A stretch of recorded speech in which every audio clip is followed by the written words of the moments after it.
This program is brought to you by the combined resources of the Wisconsin Historical Society and Wisconsin Public Television.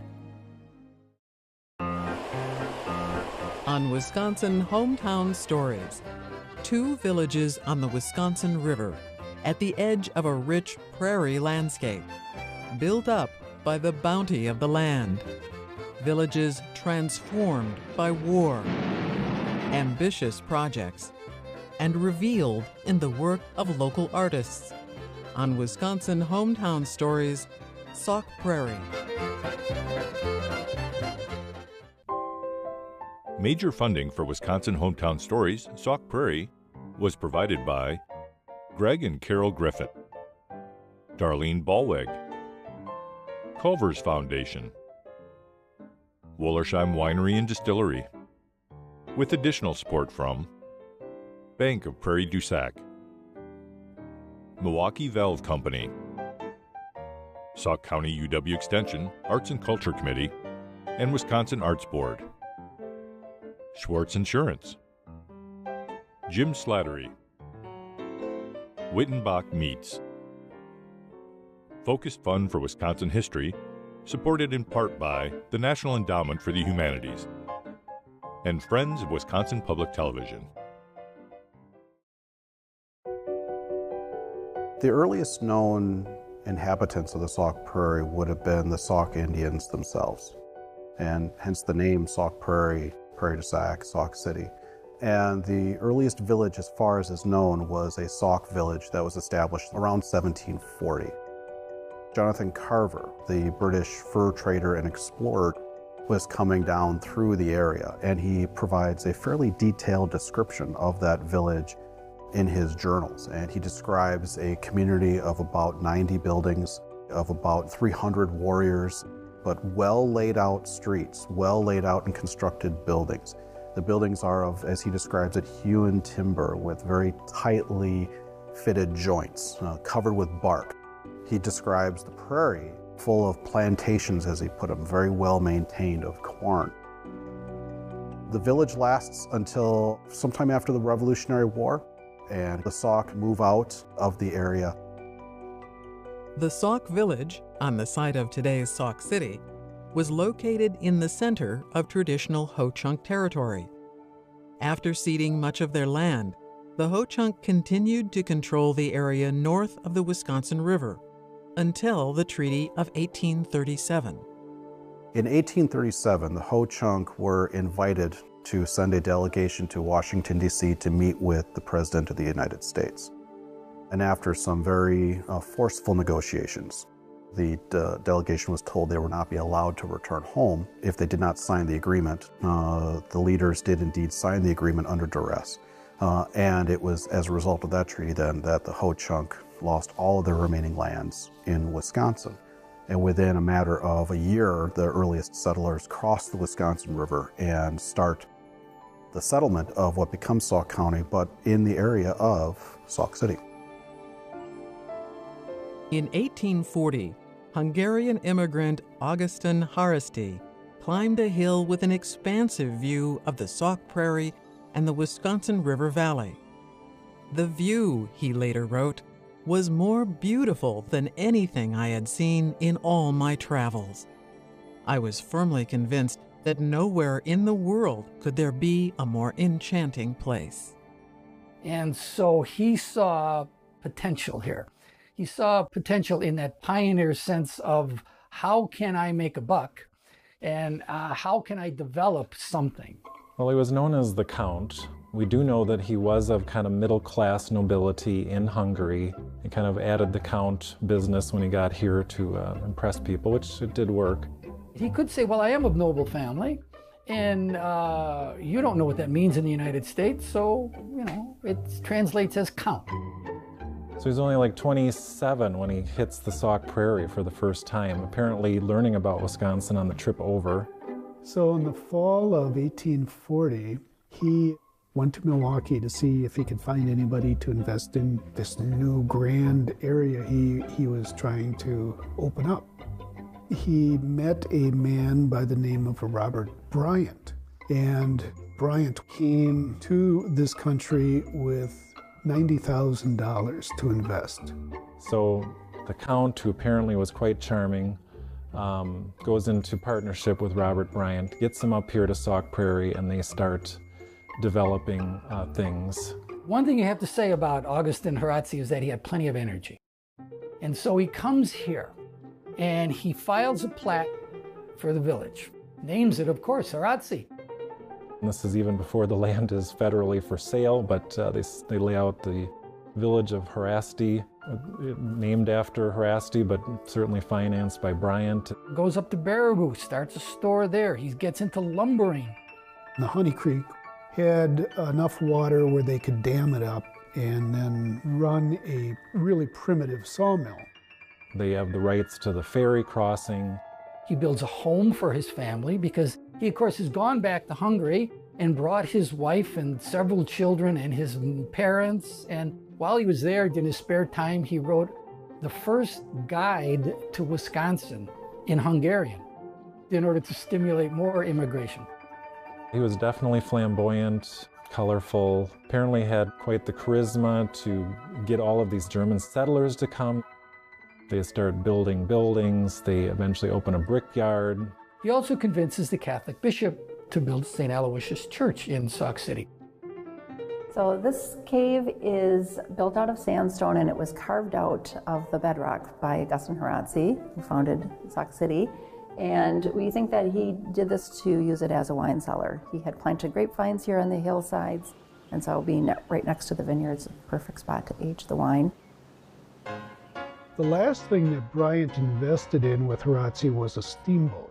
It was used to transport stuff all the way down to Prairie Sheen and back. Augustin Horazzi left Sauk City during the California Gold Rush. He went on to establish a large winery north of San Francisco and became known as a founder of the California wine industry. But it is the Great Sauk Prairie itself that is the biggest draw to the area. This large expanse of land, natural prairie land, exceptionally fertile ground, is perfect for farming. At the end of the last ice age, a melting glacier deposited thick layers of sand and gravel over a broad outwash plain. Layers of wind-blown soil created ideal conditions for the growth of the 14,000-acre Sauk Prairie. All of this stuff coming together to make that patch, that 14,000-acre patch, as fertile as it was. Using oxen, early settlers plowed up the prairie acre by acre and planted the pioneer crop of wheat. The sawmill on Honey Creek soon became a flour mill. To give you an idea of the quality of the farmland and the farmers, in 1859, flour ground at that mill won the championship at the Wisconsin State Fair. In Prairie du Sac, entrepreneur Miles Kaiser built a 50,000 bushel grain elevator next to the Wisconsin River. There he could load his steamboat, the Ellen Hardy, to transport the grain to market. These villages exist because of the prairie, because of that fertile farmland that was there as farm service communities.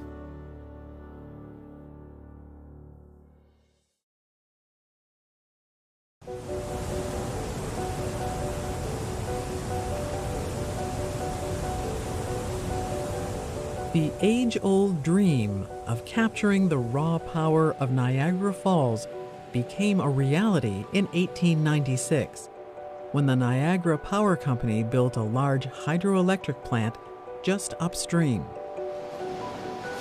Niagara Power selected the Westinghouse Company to manufacture the electrical generating system, recently invented by visionary scientist Nikola Tesla.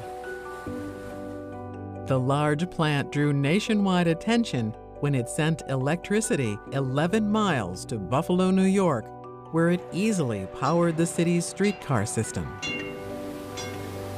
The success at Niagara Falls triggered a kind of hydromania, which swept into Wisconsin.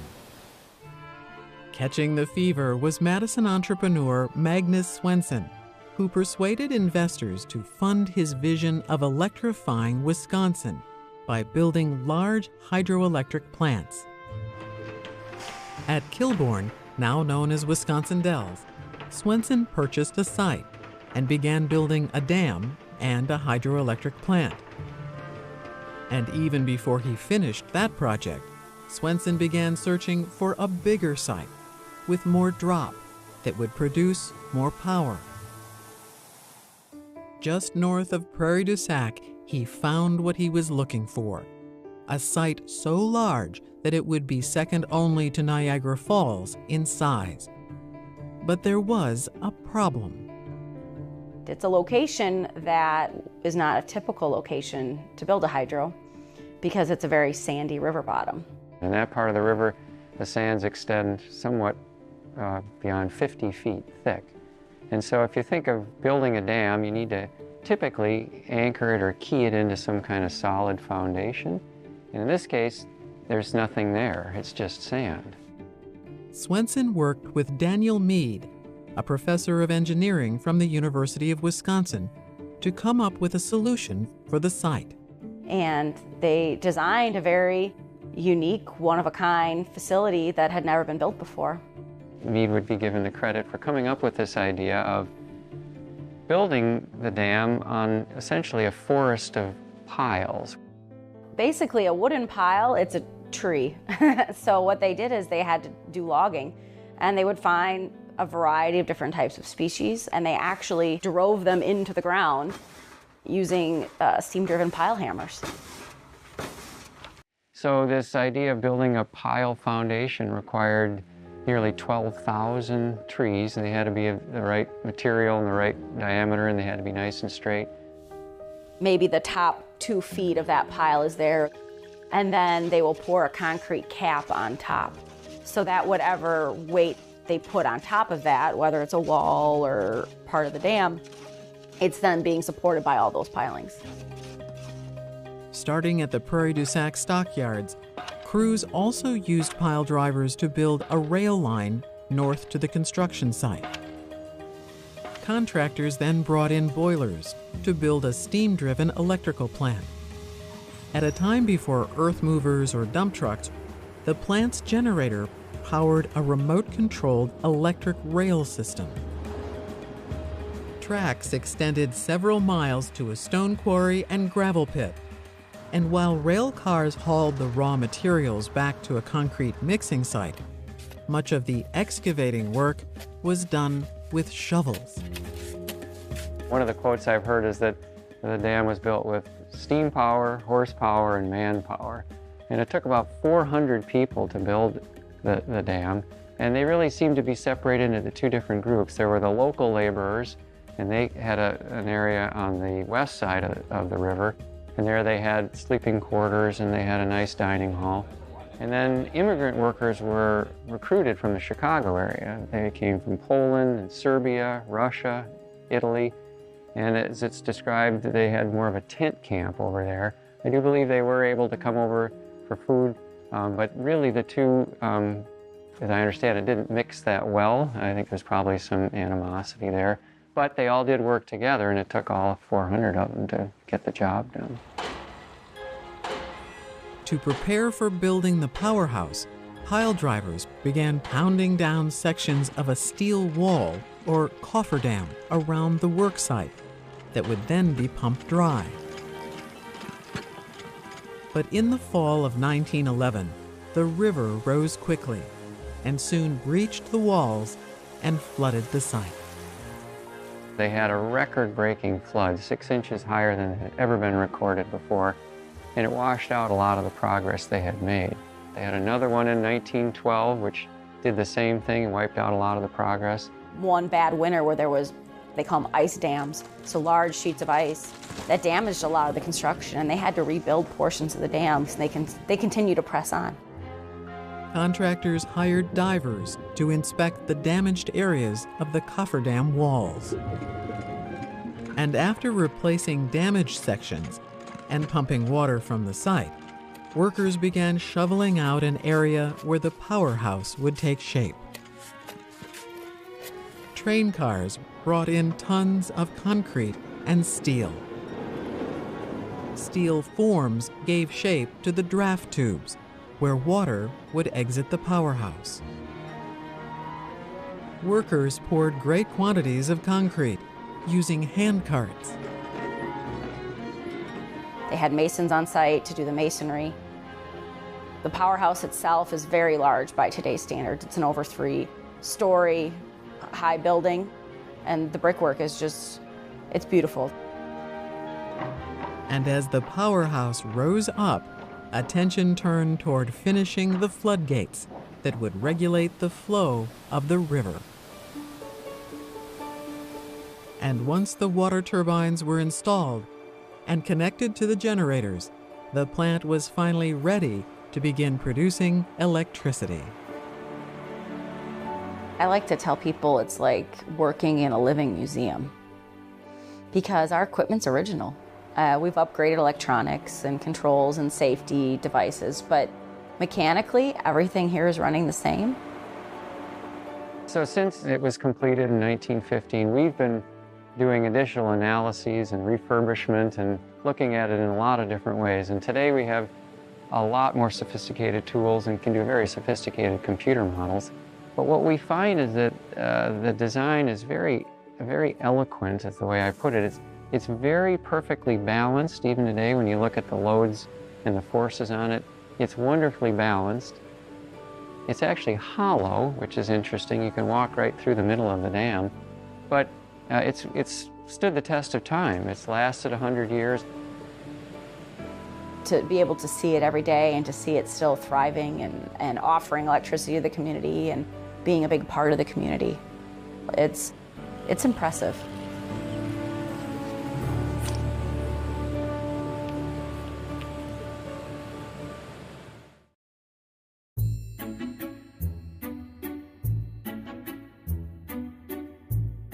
In 1912, the village of Prairie du Sac turned out for the dedication of a new library and village hall, funded by local philanthropist J.S. Tripp. 85 years later, the building became home to the Tripp Heritage Museum. There, volunteers made a discovery.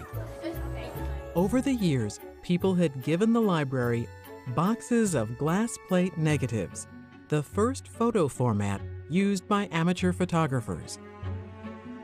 This is a glass plate negative. It's a very fragile substrate. You have the glass, and then you have this layer of chemicals laid down in a thin film on top of the glass. And when you hold this up and look at it, you can't exactly tell what this is going to bring until you scan it in and can see it on your computer screen. Suddenly, these images are brought to life in great detail. And it's surprise after surprise. And after scanning several hundred of these, you start to see patterns. Here's a woman you've seen before. Here's a house. I recognize this place in town. And our volunteers would see a house that maybe they weren't quite sure of, and they'd go out and get in their cars and they'd drive around town to see if that house still stood today. We have in this image the two photographers who are our main photographers for the glass plate negatives. The gentleman at the far back with the big mustache and the tie, that's F.S. Eberhardt.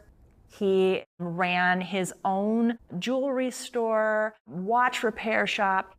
And then to his left, the gentleman with the big watch chain and the mustache, this is C.C. Steiber, and he had a farm just outside of the village at the time. It's now in the village proper. And this unlikely pair, they became amateur photographers. I love this image because it really speaks to the fragile nature of the glass plate. That thin substrate that captures the photograph, it's peeling apart.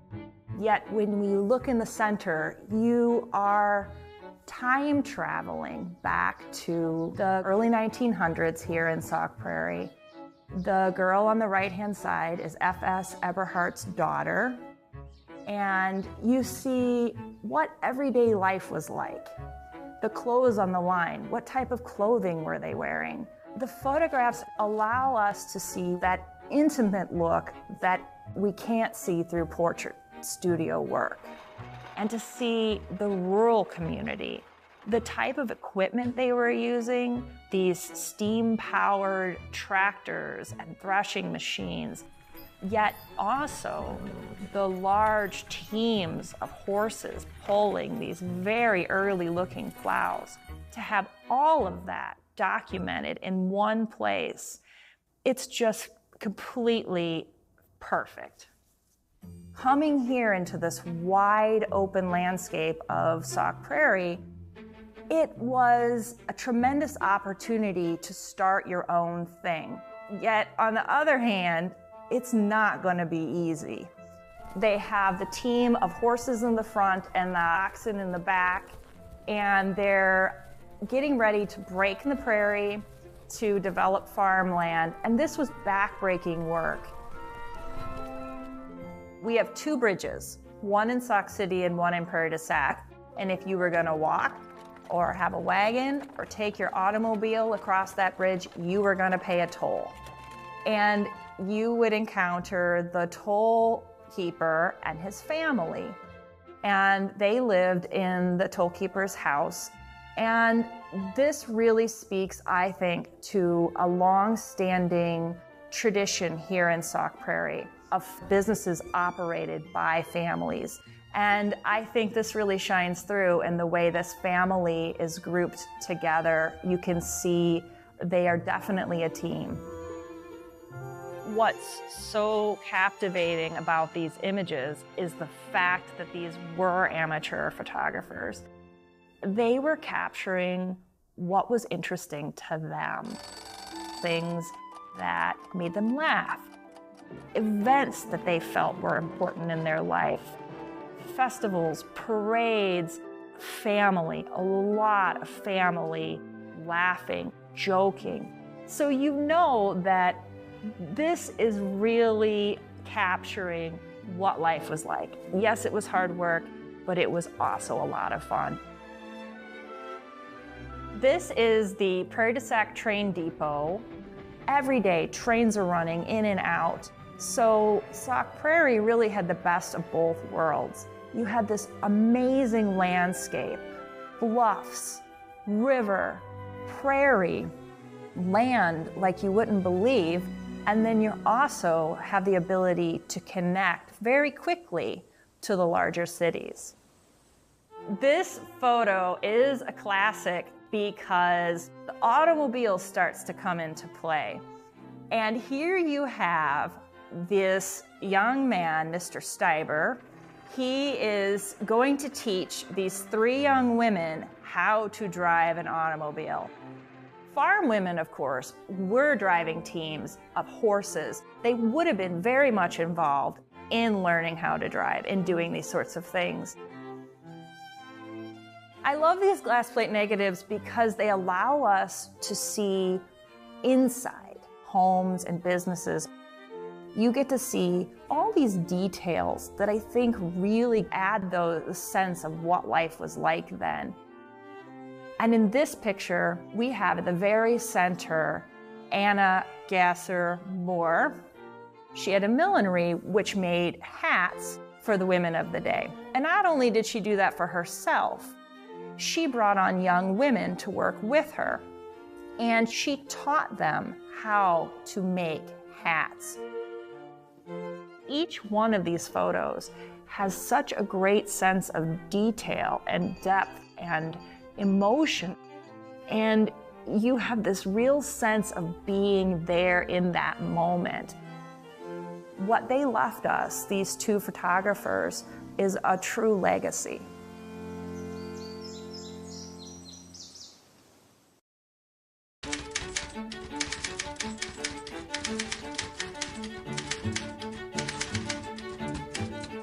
In 1937, Sauk City author August Derleth published Still is the Summer Night, a novel set in a place he called Sac Prairie. He signed a contract with Maxwell Perkins and Scribner's, and at that time, Maxwell Perkins was the editor for Hemingway. Fitzgerald, Thomas Wolfe. And then the assumption was that Derleth was in this stable of important American writers and would eventually become as common a name as Ernest Hemingway. August Derleth was born in 1909, the fourth generation of his family to live in Sauk City. The son and grandson of blacksmiths, Derleth grew up in a time of horses and dirt roads and an abundance of nature. As a boy, he wandered through the village and the river bottoms, getting to know the people and places that would later appear in his books. At the St. Aloysius School, nuns taught him great discipline, and he became an avid reader of pulp fiction. I was reading pulp magazines, a magazine called Secret Service and a magazine called Weird Tales. I thought I could do as well, or let's put it this way, I thought I could do as badly as some of the stories in there, and I proved that I could. He started working on his first public short story when he was 13 years old, Bat's Belfry, and it was published in Weird Tales when he was about 16 years old. And if you read it, it's a terrible short story, but it got in print, and that was the start of his literary career. In high school, Derleth's teachers and the village librarian encouraged him to explore the great works of American literature, like Walden by Henry David Thoreau, whose work would have a continuing influence on Derleth.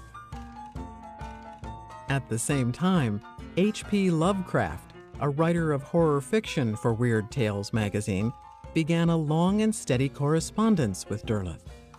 Lovecraft corresponded with a lot of writers of Weird Tales, and Derleth among them, and he gave unclely advice to Derleth, and really, in his own way, encouraged Derleth to be a writer of place. Derleth attended the University of Wisconsin-Madison, studying under renowned English professor Helen C. White. To pay for school, he churned out horror stories for Weird Tales and other magazines, often in collaboration with his boyhood friend Mark Schorer, who would go on to lead the English department at the University of California, Berkeley. Graduating at the start of the Great Depression, Derleth took a job in Minneapolis as editor of Mystic magazine, but felt confined by both the job and city life. He just missed being at home, and so when Mystic magazine folded, he came back to Sauk City and decided that's where he was going to stay, and that was going to be the center of his artistic world. Moving back into his parents' home, Derleth vowed to do or die as a writer. Back in the place he loved, and with the people he knew best, Derleth revived an ambitious plan he conceived in college. He would write the story of his hometown villages in what he called the Sac Prairie Saga. He wanted to tell the story of Sauk City and Prairie du Sac from the time of European settlement into the 1950s. Derleth found a publisher for his first work of the saga, Place of Hawks, which won a national award for short story writing. As his reputation grew, Derleth signed with Scribner's of New York and soon won a prestigious Guggenheim Award to support his work on the Sac Prairie Saga. He wrote diaries of his experiences living in the town. He wrote contemporary histories. Shield of the Valiant is set in the 1940s, and Derleth is a character in the novel. He's being encouraged to become a member of the school board by the town librarian, which is precisely what did happen. And he wrote historical fiction about the early settlers to Sauk City and Prairie du Sac. And in the stone house they built by the river, there still lived in the fall of 1909 3 generations of their descendants, He published Atmosphere of Houses in about 1940, I think. And basically, it's a walk around town, and he's looking at the memory of the people who had lived in those houses, and most of them did not have happy lives. As Celia ventured once again into the village she had so long ago renounced, she felt herself the focus of 100 concealed eyes, the focus of vindictive attention. And he'd try and evoke the kind of lives that individuals live, and the lives of people who were looking for love and were thwarted for one reason or another. And he would try to tell their stories. Now making a steady income, Derleth built a house on the outskirts of the village. At the time, Derleth was devastated by the early death of writer H.P. Lovecraft. He and writer Donald Wandrei decided to publish Lovecraft's stories in book form. But finding no publishing house willing to take it on, they started their own, calling it Arkham House. I think that Derleth really saved Lovecraft, and he would not be as well known if it weren't for Derleth's work. To finance his home and the money-losing publishing house, Derleth churned out work at a furious pace. He wrote children's stories and books about Wisconsin history, as well as hundreds of articles for a wide variety of magazines. He had to work really hard and publish far more than his publisher Scribner's and his editor Perkins would want him to publish. While spread thin, Derleth always managed to fit in long walks through the nearby marshes and hills. A lifelong observer of nature, he filled hundreds of small notebooks with ideas for poetry and his most serious work about the place where he lived. He's Wisconsin's most important writer of place, writer about Wisconsin. He was inspired by Thoreau, and that's why he called what many people say is his best book, Walden West, because he saw Sauk City and Prairie du Sac as his own Walden. These are character sketches of people I've known or places I've known, and I've known them most of my life, and for that reason they're important to me, and I feel I know them well, and I feel that the lives I've seen lived around me have profound lessons to impart.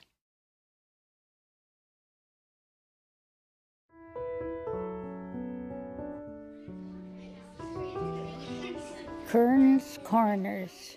It was a one-room school. All 8 grades. It was a small Methodist church down the road from us, but the neighbors were all very nice. We'd have things going on at the school, and everybody would come, and it was a nice community. We milked cows and had horses and some pigs and chickens, and we had some geese too. My mother liked geese. My great-grandparents started it, and they're buried in the Pioneer Cemetery. And then my grandfather took it, and then my dad took it over, and that's where I was born. We always went to town. That was a big thing. We banked in Prairie, and we went grocery shopping. Drugstore was there. My mother would sell eggs. I do remember if there was a little bit left over, I got an ice cream cone, and that lasted me all the way home. With the coming of World War II in Europe and Asia, farm families on the Sauk Prairie would soon be called upon to make huge sacrifices. As Nazi air forces continued the bombing of English cities, President Roosevelt vowed to stay out of the war, but called for massive amounts of military aid.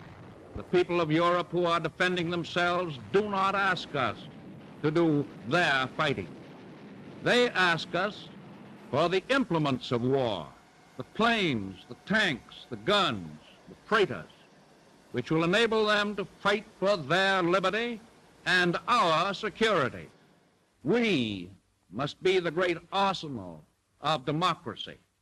For us, this is an emergency as serious as war itself. The announcement of the coming of the Badger Ordnance Works takes place on October 29, 1941. 10,500 acres, most of it is on the Sauk Prairie, is going to be taken for the new plant.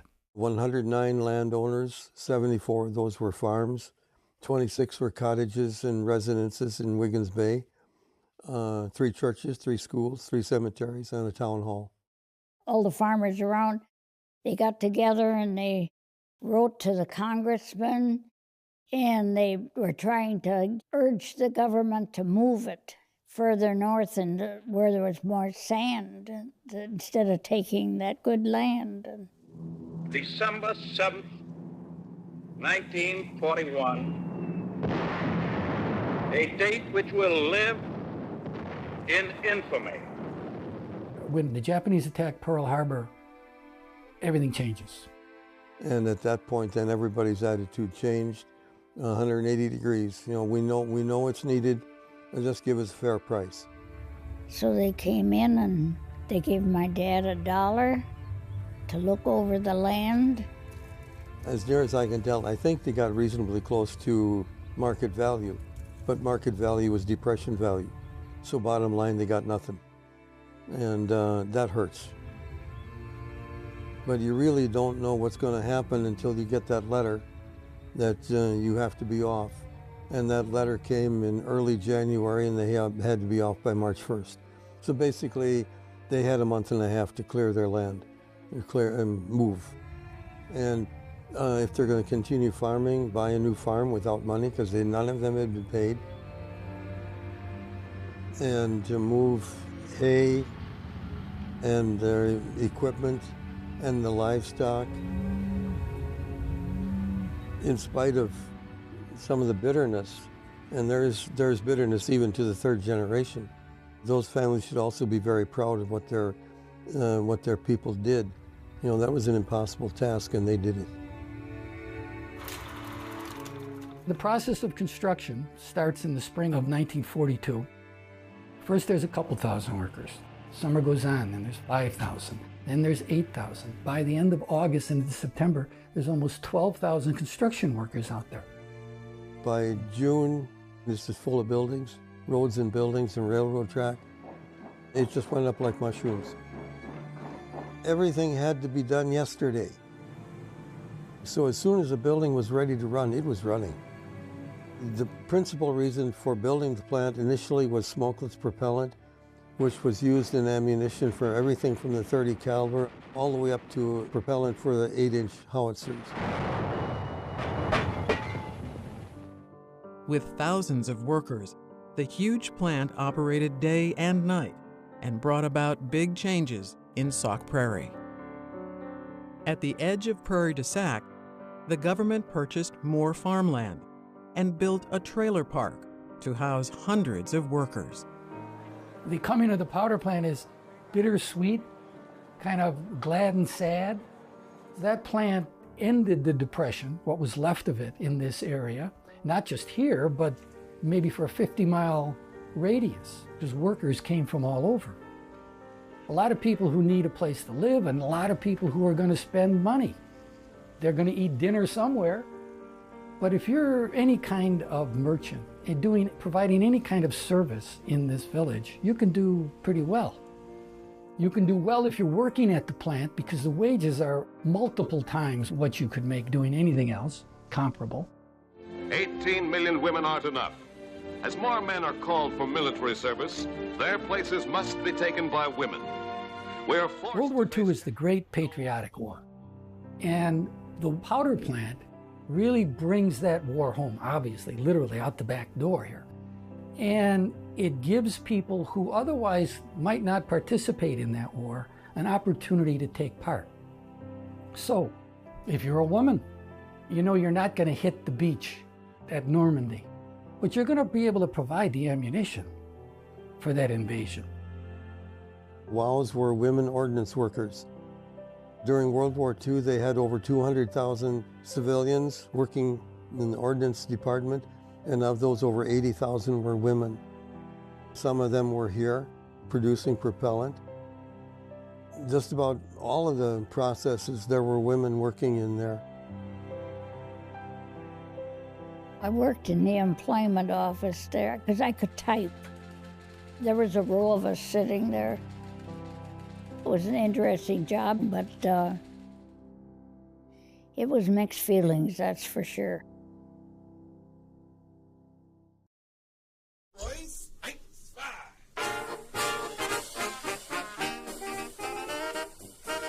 Right around 46, 47, which found me still in high school, I went over to Fish Lake Dance Hall one night, and on the stage was Uncle Julius, and he was dressed as Charlie Chaplin, that kind of gear.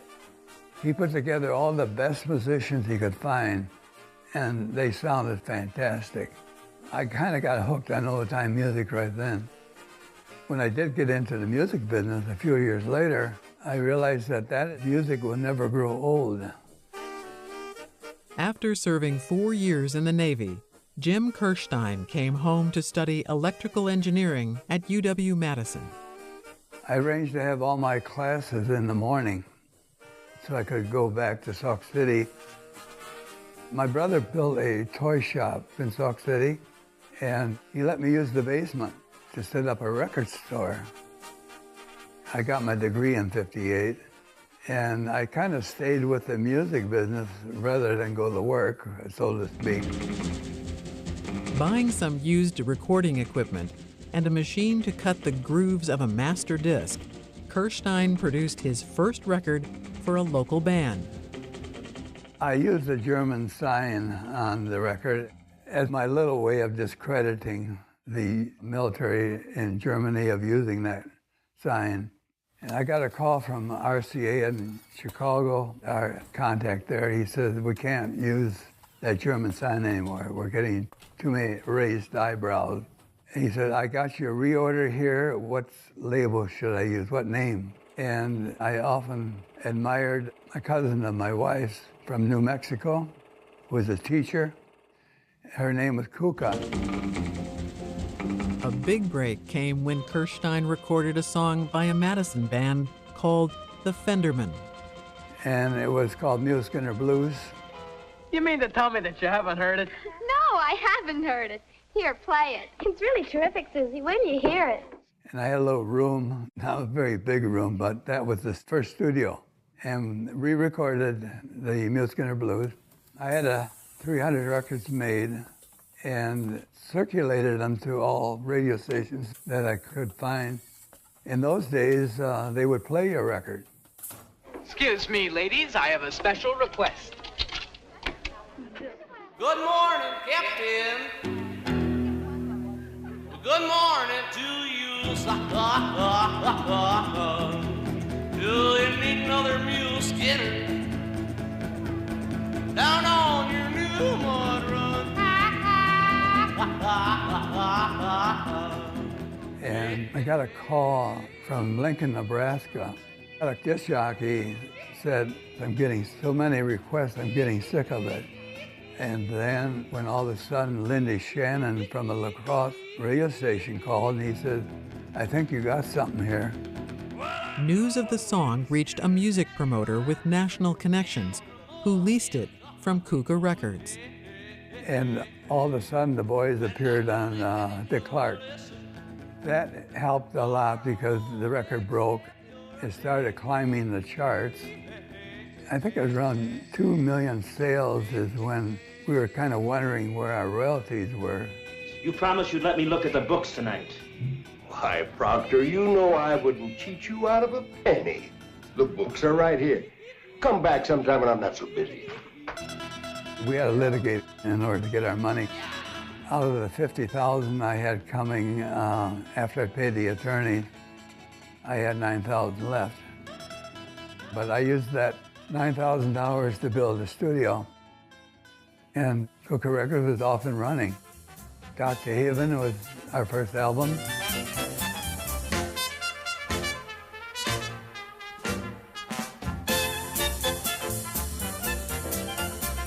Every little town in Wisconsin had a rock band.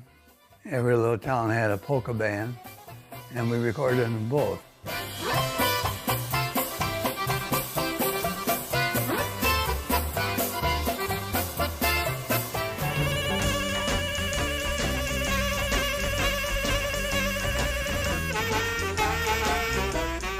It was one thing after another. We had bands coming in from all over.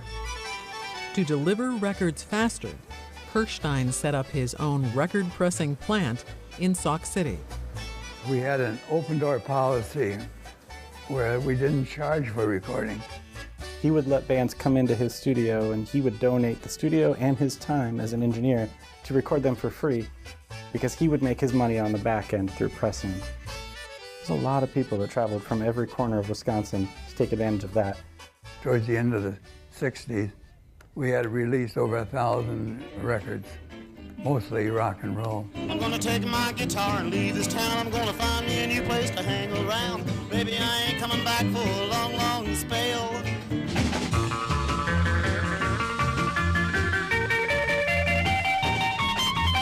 Then, of course, there's bluegrass. He was recording blues from Chicago.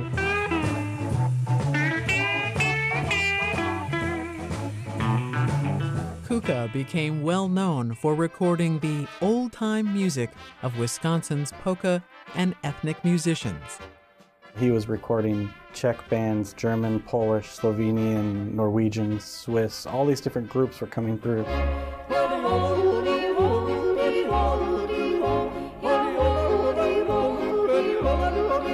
He was recording a snapshot of what Wisconsin sounded like in the 1960s, and a lot of it.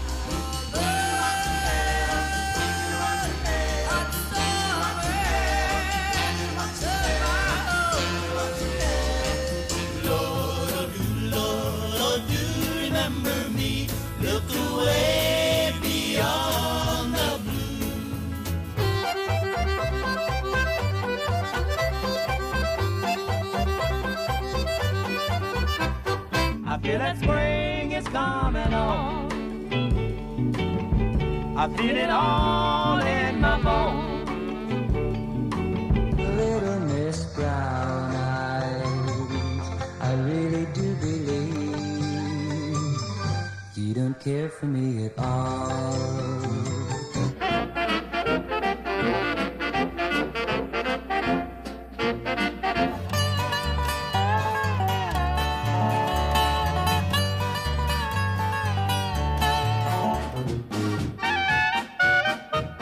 In the 1970s, people began copying vinyl records onto audio cassettes.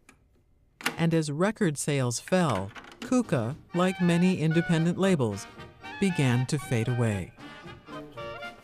Eventually, Jim Kirstein donated master recordings and the Wisconsin music they preserved to the Mills Music Library at UW-Madison. I liked the idea of having these recordings from all these bands. They were almost all from Wisconsin, that I could make sure would never get lost. And music, I don't think will ever grow old.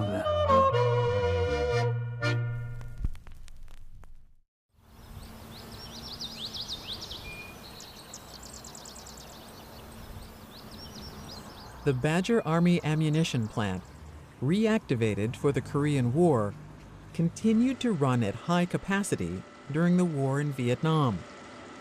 Thousands of workers made the propellant that powered weapons of various kinds.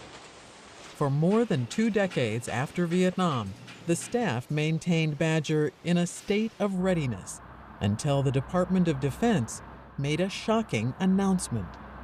Department of Defense has said to Congress and to General Services Administration, Defense does not need Badger anymore for its purposes. the closing of Badger set off a debate about the future uses of the plant and its 7,500 acres, over 1,400 buildings, and its roads and railroads and pipelines. A lot of us who lived in this area, especially those of us involved in the conservation community in Sauk County, is extraordinarily rich in conservation-minded citizens and organizations. A lot of us began to think, this is an amazing opportunity. It may look daunting, and it was not an attractive place in a conventional sense, but we also recognized that it was a once-in-a-lifetime opportunity to take a large landscape and to envision a whole different opportunity involving conservation. As the Army began the slow process of dismantling the plant and cleaning up the polluted site, the discussions about Badger's future uses and its past continued. There was a lot of controversy about what would happen here. There was a lot of pain. There were all kinds of conflicts that were playing out. We had, of course, the loss from the Native American perspective of land 170 years ago. We had the farm families who were removed from this landscape at the outset of World War II. We had the Army workers who had devoted their lives to working here, who were no longer employed here.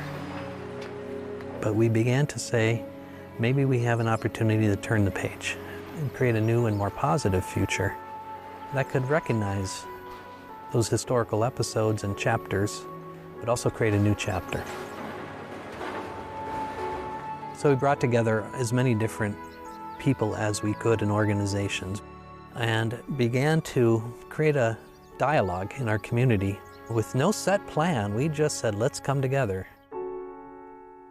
And a couple friends of ours commissioned Victor Bakhtin, an extraordinarily talented artist, to do a painting, and we called it Sauk Prairie Remembered, a Vision for the Future. We took it around, we brought it to schools and churches and town halls, and we held discussions about it. And that painting inspired a lot of people. It planted in people's imaginations what this place could be and look like and hold. Most of the Badger lands were signed over to 3 entities: the U.S. Department of Agriculture for its Dairy Forage Research Center, the Wisconsin DNR to create the Sauk Prairie Recreation Area, and the Ho-Chunk Nation, which received 1,500 acres of its ancestral land. A formal planning process involving all levels of government, the Ho-Chunk Nation, and local citizens groups provided a roadmap for the reuse of the land. And lo and behold, after a long, hard year, we actually found that we came together, we shared a vision, and it was all but unanimous. We saw that this landscape had amazing opportunities for several different uses. In fact, we identified them. Opportunities for education and research, both the natural and cultural history of this site. Large-scale ecological restoration of the Sauk Prairie and the other ecosystems on this land. The Ho-Chunk Nation has been very actively undertaking ecological restoration work, primarily through burning and a little bit of cropping in the interim before reintroducing native prairie vegetation. The U.S. Department of Agriculture is doing really fascinating research, trying to get some baseline information about how agriculture could be undertaken in new and different ways that would be more sustainable and healthy for the land. We had opportunities for recreation. It's a large area. It's right next to the most visited state park in the state. You have the Wisconsin River on its southern border. So it's a positive story of environmental restoration that can bring people together again behind a positive new chapter in this land's story.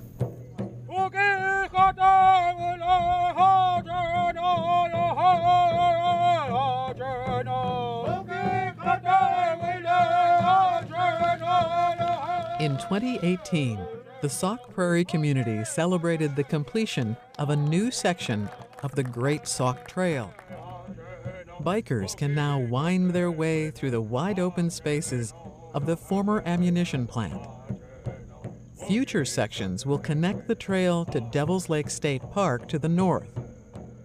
To the south, the trail runs along the Wisconsin River, through the villages of Sauk City and Prairie du Sac. The trail runs by the Prairie du Sac Dam, which, in the winter, created an unplanned tourist attraction. After Wisconsin banned the pesticide DDT, the endangered bald eagle made a remarkable comeback. And the churning open water below the dam created a perfect spot for winter feeding. During the yearly eagle watching days, visitors can often take in the sight of a rehabilitated eagle and experience its release back into the wild. Each Labor Day weekend, the villages celebrate their agricultural heritage with the Wisconsin State Cow Chip Throw. Other community ties to the farm include a century-old farm service business, and others not quite that old, all relying on the bounty of the land and the hard work of the farmer. And the former prairie lands provide the setting for the growth of many other local businesses. To serve a growing number of residents, a new hospital on the edge of both villages provides care for the whole Sauk Prairie region. Drawing on the beauty that once inspired Augustin Haresti to create a settlement here, the two villages continue to find creative ways to flourish in their remarkable place on the river.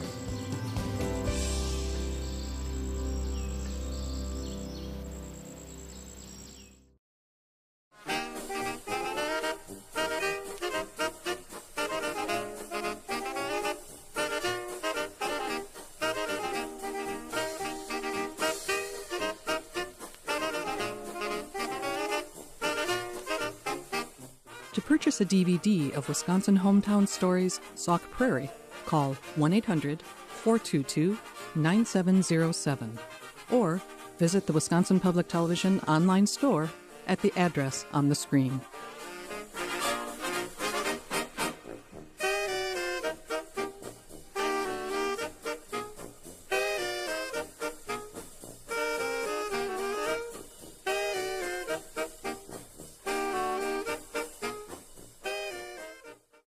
Major funding for Wisconsin Hometown Stories, Sauk Prairie, was provided by Greg and Carol Griffin, Darlene Ballweg, Culver's Foundation, Wollersheim Winery and Distillery, with additional support from Bank of Prairie du Sac, Milwaukee Valve Company, Sauk County UW Extension Arts and Culture Committee, and Wisconsin Arts Board.